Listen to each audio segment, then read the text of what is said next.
Stifling defense. That's how the Halifax Thunderbirds got it done tonight for the fourth straight game, topping the Ottawa Black Bears 14-9 tonight. And apart from the third quarter where Ottawa found a bit of life, Pat, it was defense, and it was defense all night. There's a reason. There's that old adage that goes defense wins championships. That's why when general managers are building teams, they start in the back end and move out. What we've seen over the past 4 games from this defense in Warren Hill has been just completely a turnaround, averaging just 9.8 goals against. They're only giving up 45 shots against. They do that again tonight. Hold a team to 9 goals. Just give up 46 shots. Warren Hill's been great, but the defense in front of him are giving him the shots he wants to see. The defense is turning defense into transition. They've been just simply electric, and it's not just been big Jake Withers, Graham Hossick, Nungo Thompson comes into the fold. These big guys have been big players for them, but they're getting depth on the defense as well.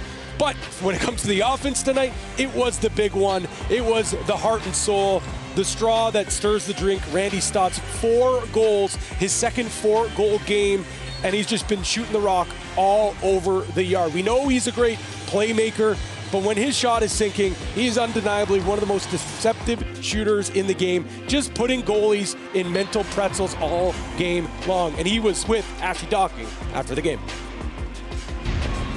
All right, Randy, we're going to start on the defensive side of the ball because for 5 straight games now, your defense and Warren Hill have not allowed more than 10 goals. What can you say about what you see when they're on the floor and just the way that they're able to be so suffocating? Yeah, I think, they're doing a good job packing it in, and, Warren made those big saves at the end there.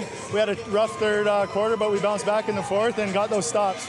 That transition game is coming along nicely and gives the offense a chance to breathe a little bit. How helpful is that when you guys are trying to find your groove in a game offensively? Yeah, it's great, right? They score in 5 or 6 transition goals. That helps us tremendously and, leads to wins like this.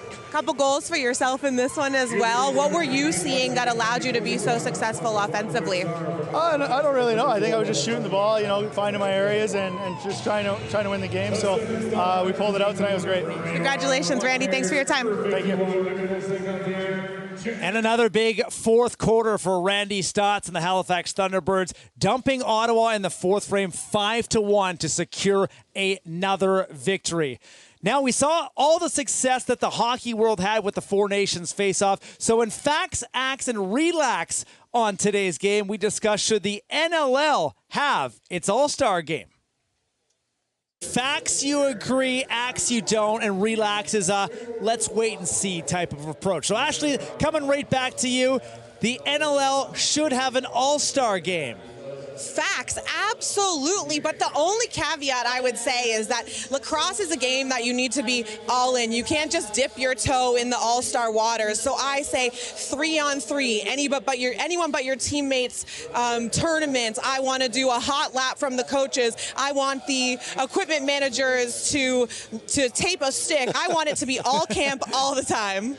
Actually, you are right. An all-star game is tricky for the game of lacrosse because you need intensity, you need high stakes, you need physicality. So let's take a page out of the National Hockey League, what we're seeing with the Four Nations face-off. Let's go with a 3 Nations face-off. The stakes couldn't be higher. It's Canada, it's the Haudenosaunees, and it's the U.S. Have a 3-team tournament to determine who is the best nation in the game of lacrosse. So after an 18-goal explosion for the Ottawa Black Bears a week ago in Albany, the offensive struggles continued for the 6th time in 9 games, held to within single digits, again losing 14-9 against the Thunderbirds. But we will be right back here in a week's time. NLL Friday night rolls along as the Black Bears have a big contest against the rival Georgia Swarm next Friday night.